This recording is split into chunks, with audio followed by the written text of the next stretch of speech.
Ah no, De mattina. Fammi un piacere che te che avevi una baia che l'altro dia fa spavento. Ma non mi ricordo più. Io credo bene che non te ricordi, la baia era così grande che te ieri più di A che di qua.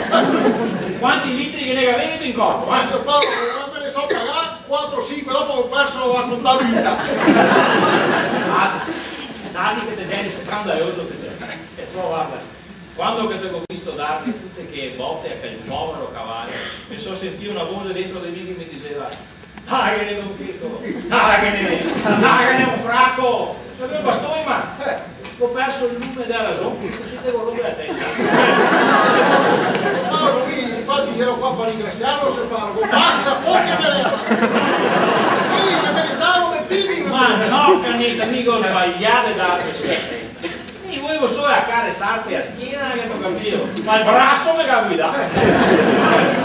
Credevo però che te capisci a testa più dura. Infatti se Paolo con quelli in ospedale non facevo altro che dirmi no Girolamo, non te queda dare che bestie e creature può fare altri. Anzi, io ero manco e mi dà una mamba per cacciare una fetta di poeta. Bravo. E mi davo. No, che l'hai E mi so più bestia del no, che cavallo!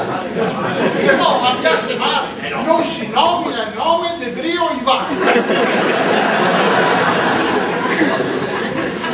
E lì so parlo altro che canetta, si vede proprio che in questa opera mi ha guidato la mano del Signore.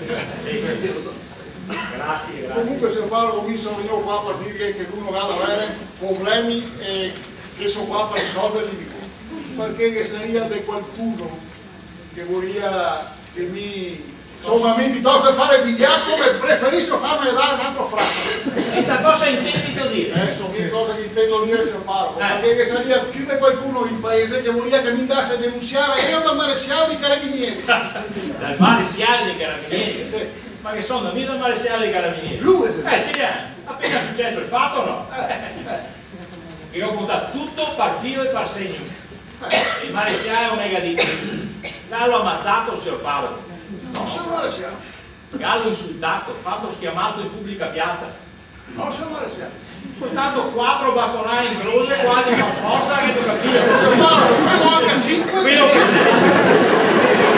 E ora mi fa a me il maresciallo, non sta a aver paura signor Paolo, tutto combinato, tutto a posto ieri. Tutto a posto ormai. Tutto a posto però, signor Paolo, mi devo dire sono qua ancora per ringraziarlo e volevo dire che devo avere paura. Sì. E se devi già tirare 4 crocci, non vi sarà bisogno canetà, non vi sarà bisogno. Sappi ora che d'ora in avanti la porta della canonica partì, la è sempre aperta. Qualcosa che mi dice che la porta della canonica è sempre aperta, se invece smarsia picca subito. Va bene.